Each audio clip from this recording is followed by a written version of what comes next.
तो वही तो बोल रहा हूँ, खत्म कर दो गरीब को। ना होगा को खत्म नहीं करो ना, ये गुर्बत को खत्म करो। तो गुर्बत खत्म हो ही नहीं सकती ना, पाकिस्तान है ये। बेसिक हम लोग भी थोड़े से ना हम जाहिल हैं, इतनी गिरे हुए हम लोग हैं, जमीर से गिरे हुए लोग हैं हम। और ये ना सोचे कि पाकिस्तान चुप करके बैठा, अगर पाकिस्तान ने स्टार्ट कर दिया तो इंडिया का तहस नहस हो जाएगा। आखिरी पेपर है, लास्ट है मैट्रिक का, उसमें भी आप झूठ कह रहे हैं, झूठ कह रहे हैं, आप अपने जरिए आपका जमीर मलामत नहीं, और इसमें आप झूठ कह रहे हैं। ये जो चंद लोग हैं ना, ये इंडिया के पॉलिश किए हुए लोग जो बाहर रहते हैं, उनको इंडिया पॉलिश करता है, पंप करता है, वो पाकिस्तान के खिलाफ होता है। जी हाँ बिल्कुल है, तो पाकिस्तान तो वैसे ही चांद पर है ना, वो लोग तो मेहनत करके गए, पैसा लगा के गए। अल्लाह ताला ने ऑलरेडी हमें चांद के ऊपर ही पैदा किया है।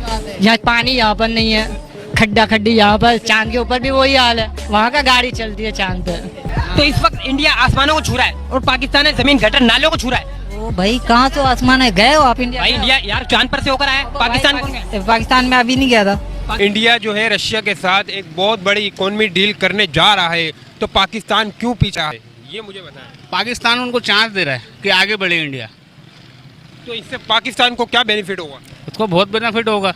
जो मामला चल रहा है, रिलेशन जो उनका अच्छा चल रहा है, तो भाई इंडिया को तो हमने 1 घंटे के अंदर उनकी औकात बता दी थी। वो देखो मेरी बात उनके जो इतने करोड़ों रुपए लगे थे, वो हमने 1 घंटे में उनको बता दिया था। बिल्कुल, लेकिन ये जंगी मामला पे तो हर चीज पे नहीं होती ना, तरक्यात मामला पे तो इंडिया सबसे ज्यादा आगे जा रहा है पाकिस्तान से। जब तक ये सूद या इस्लामी निजाम कायम नहीं होता तब तक ये हालात ऐसे ही कौन ठीक करेगा इन्हें? अल्लाह का कोई आशिक रसूल आ जाए, हुक्मरान जो सूद के खिलाफ। यहाँ पर हम इस्लाम को फॉलो कर रहे हैं, हम कहते हैं कि सूद भी नहीं खाना, सूद भी खा रहे हैं, तो दुबई कैसे तरक्की कर गया, मिडिल ईस्ट कैसे तरक्की कर गया? वो वहाँ पर तो मंदिर भी खुल गए, मतलब वहाँ पर तूफान आने का मकसद मंदिर बना था। जी मंदिर बनना। तो यहाँ पर जो पाकिस्तान में फ्लड आता है, जब सैलाब आते हैं तो लोगों के घर तबाह होते हैं, ये किस वजह से होता है? ये तो जब इंडिया पानी छोड़ता है तो ये तो उस वजह से होता है ना। हाँ, हम पर अज़ाब है। जब उनको वो चाहते हैं छोड़ देते हैं, क्योंकि हम गुलाम बन चुके हैं सारी। पाकिस्तान से तो आगे कोई जा ही नहीं सकता, क्योंकि पाकिस्तान ही तरक्यात मामले में देखें सर तरक्यात क्या है?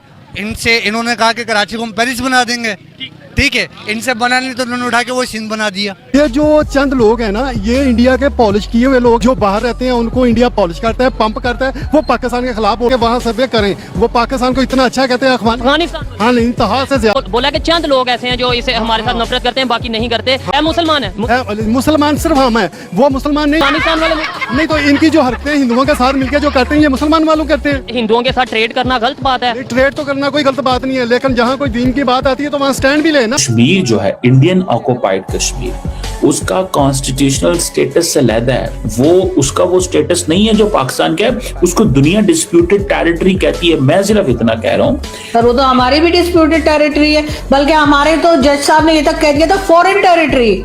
सर याद है आपको, एक हमारे यहाँ सुप्रीम कोर्ट के कहाँ के जज थे, उन्होंने कहा कि जी ये फॉरेन टेरिटरी है, उसमें हम मदाखलत नहीं कर सकते। हम तो उस लेवल पे भी जा चुके हैं। देखिए वो उसकी फॉरेन टेरिटरी मुझे याद नहीं है स्टेटमेंट का। हाँ सर, गूगल करे अभी आ जाएगी। साहब ने कहा था, जज साहब ने कहा था, सर काम की चीजें आपको याद नहीं रहती, बादाम खाया करें। जी देखिए मैडम, देखिए आपको ऐसी बातें अच्छी लगती हैं जो कंट्रोवर्शियल हो। नहीं कंट्रोवर्शियल सर, आपके सुप्रीम कोर्ट के जज आपके उठकर कह रहे हैं कि कश्मीर एक फॉरेन टेरिटरी है, हम उसके बारे में कुछ कह नहीं सकते, और आप कह रहे हैं कि वो ऐसी बातें कर रहे हो। तो वहीं आ रही है ना पाकिस्तान के हालात क्या चल रहे हैं इस वक्त? हालात तो आपके सामने ही है, देखो ना, बेरोजगार हुए हैं सारे। तो वही देख रहा हूँ कि सन्नाटा हुआ है। ये बताओ, बगैर खाए पिए जंग लड़ने चलेंगे अपन? नहीं।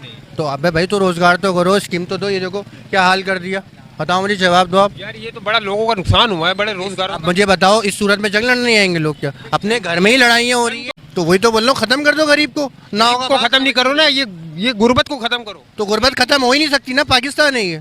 इंडिया गया है चांद पर अपने बलबूते पर, पाकिस्तान अपने बलबूते पर चांद पर नहीं गया, वो चाइना के साथ मिलकर चांद पर गया है। ये बात आप मानो, तस्लीम करो इस बात को। जी हाँ बिल्कुल है, तो पाकिस्तान तो वैसे ही चांद पर है ना, वो लोग तो मेहनत करके गए, पैसा लगा के गए। अल्लाह ताला ने ऑलरेडी हमें चांद के ऊपर ही पैदा किया है। यहाँ पानी यहाँ पर नहीं है, खड्डा खड्डी यहाँ पर, चांद के ऊपर भी वही हाल है, वहाँ का गाड़ी चलती है चांद पे। गैस नहीं है, बिजली नहीं है, तो बिल्कुल चांद और इस धरती में कोई फर्क थोड़ी है। जो है पाकिस्तान के हालात जो है ना, बांग्लादेश से भी फर्स्ट क्लास हो गए। बांग्लादेश की करेंसी उठा के देख लें, आपको अंदाजा हो जाएगा बांग्लादेश पर अल्हम्दुलिल्लाह पाकिस्तान के हालात सही हैं। एक मिनट ये बताएं, इसमें 14 अगस्त क्यों मनाते हैं? इंडिया को दिखाने के लिए। हमारा इंडिया के साथ टसल होता है हर चीज में। 14 अगस्त हम लोग मनाते हैं, हमने पाकिस्तान आजाद हुआ है ना। पाकिस्तान ने कोई भी हरकत ऐसी नहीं की जो इंडिया कर रहा है, इसका अंजाम बहुत भुगतना पड़ेगा। और ये ना सोचे कि पाकिस्तान चुप करके बैठा, अगर पाकिस्तान ने स्टार्ट कर दिया तो इंडिया का तहस नहस हो जाएगा। कि इंडिया को इतनी इंसानियत नहीं है इसके अंदर, मोदी के अंदर। वैसे तो बड़ा बन रहा है, मैं बहुत बड़ा प्रेसिडेंट हूँ। क्या है प्रेसिडेंट? इतनी हिम्मत है तो मुझे मार के दिखा। हम में इतनी हिम्मत है कि हम एक बंदा भी मुझे बम लगा दे आर्मी, मैं खुद इंडिया पूरा तबाह कर दूंगा। हमें मौत से डर नहीं लगता।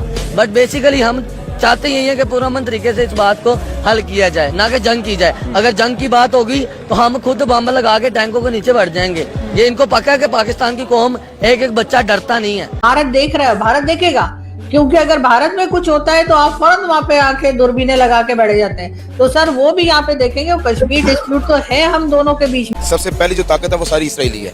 इसराइल के बाद अमेरिका है, अमेरिका का छोटा बेटा इंडिया ने तो कहा है कि हम उनके साथ खड़े हुए हैं। तो ऐसे होता है ना, आजकल का ड्रामे नहीं देख रहे, अर्तुगल नहीं देखते आप लोग। बेसिक हम लोग भी थोड़े से ना हम जाहिल हैं, इतनी गिरे हुए हम लोग हैं, जमीर से गिरे हुए लोग हैं हम। तो इस वक्त इंडिया आसमानों को छू रहा है और पाकिस्तान है जमीन गटर नालों को छू रहा है। ओ भाई कहाँ तो आसमान है, गए हो आप इंडिया? भाई इंडिया यार चांद पर से होकर आया, पाकिस्तान में अभी नहीं गया था। पाकिस्तान कब गया चांद? ये चाइना के साथ जो दोस्ती हुई है वो गया नहीं है। चाइना लेकर गया पाकिस्तान को, पाकिस्तान अकेला नहीं गया। नरेंद्र मोदी आप खुद देखें 32 सूबे लेकर चल रहा है, पाकिस्तान से 4 नहीं समझ ले। और फिर उनकी करेंसी जो है पाकिस्तान से बिल्कुल बांग्लादेश की भी, मतलब बांग्लादेश से भी नीचे। तो जाहिरी बात है वो काम करके दिखा रहे हैं, वहाँ पे वो तो जाएंगे ऊपर। ये सिर्फ खाने में लगे हुए, अपना कर रहे हैं सब कुछ। बस चार तो समझ नहीं रहे और इनको कश्मीर चाहिए। बिल्कुल ऐसा ही है। कश्मीर कोई प्लेट में पड़ा हुआ है क्या जो या किराने की दुकान पे मिल जाएगा कश्मीर? ये चार तो संभाल ले पहले। इंडिया इस टाइम खित्ते में सेकंड बड़ी पावर बन के सामने आ चुका हुआ है। ठीक है। रिसेंटली आपने देखा है कि उसने जापान को थर्ड जो कार इंडस्ट्री के ऊपर उसने, हाँ जी, उसमें काट के इंडिया सेकंड नंबर पे आ गया। ठीक हो गया। और अब हम लोग जो है अभी तक बेसिकली जो है इस एक कंसेंसस पे नहीं आ रही। और दूसरी बात है कि अवाम जो है ना, अवाम वो एक पॉइंट पे नहीं होता। नेशन एक बनने के लिए ना, आपको एक नेशन बनने के लिए एक पॉइंट पे आना जरूरी होता है। चले, लेकिन हम कोशिश ये करेंगे कि बेहतरी की तरफ जाएं, अवाम में, पब्लिक में अवेयरनेस आए, किसी ना किसी तरीके अवेयरनेस आए। और ये जो हम ये कह देते हैं घुस के मारेंगे, हमारा मुकाबला उनसे है, तो अगर करना है मुकाबला टेक्नोलॉजी में कर लो, IT में कर लो, बिल्कुल करें, मजा आ जाएगा, इकोनॉमी में करें।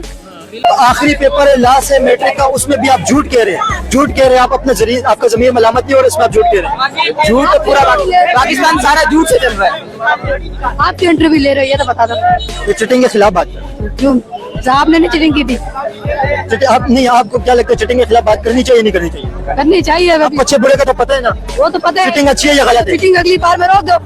आपने मैट्रिक अभी कर लिया, अभी क्या रोको? अभी अगली बार तो रोक लेना, जो पिछले साल वाले ना पहले रोक लेते। देखिए हमारा काम है आवाज उठाना। आप क्या कहेंगे? एजुकेशन, आपसे बात हो गई है ना, आपसे बात हुई है, आप क्या कहेंगे? चिटिंग की आपने? नहीं, चीटिंग नहीं की, चीटिंग बिल्कुल नहीं था। यार झूठ क्यों बोल रहे हैं? चिटिंग नहीं की है, चीटिंग बिल्कुल नहीं था। नो बिल्कुल भी नहीं। इसके मेरे ख्याल से ये तो अच्छी बात भी नहीं है, क्योंकि वो एक इस्लामी मुल्क है और ये इस्लामी मुल्क की ये पहचान नाच गाना नहीं है। नाच गाना तो इस्लाम में है ही नहीं। जो रिसेंटली उन्होंने जैसे हिंदुओं का वो किया, उन्होंने वो वहाँ पे वो मंदिर बनाया, आई थिंक, तो मुझे नहीं लग रहा कि वो अपने इस्लाम के अकॉर्डिंग चल रहे हैं और वो कोई बुलंदियों को छू लेंगे। कुर्बे क़यामत के आसार हैं, जैसे कि फरमाया गया था कि अरब जो हैं वापस उसी जाहिलियत में चले जाएंगे जिस जाहिलियत से निकले थे। तो ये आहिस्ता आहिस्ता उसी तरफ जा रहे हैं, उसी तरफ मूव हो रहे हैं हम लोग। जान बात इस तरह है कि ये चंद लोग जो है ना, ये जो ऊपर बैठे हैं, ये अमेरिका को खुश करते करते ना हमारे दीन को नुकसान पहुंचा। चीफ ऑफ आर्मी स्टाफ और चीफ जस्टिस से कहता हूँ कि इन्होंने क्या ऐसा पाकिस्तान के लिए बेहतर किया है कि इतना बिल दे रहे हैं, इतना बिल दे रहे हैं, कोई तो खुद आ रहा जाके। ये जानबूझ के पब्लिक को मारना चाहते हैं, डिप्रेशन का शिकार करके, पागल करके पाकिस्तान की। बस छोड़ें यार, आप सारा समझते हैं, या पाकिस्तान के ना एक एक घर को जलीलो ख्वार करना चाहते हैं।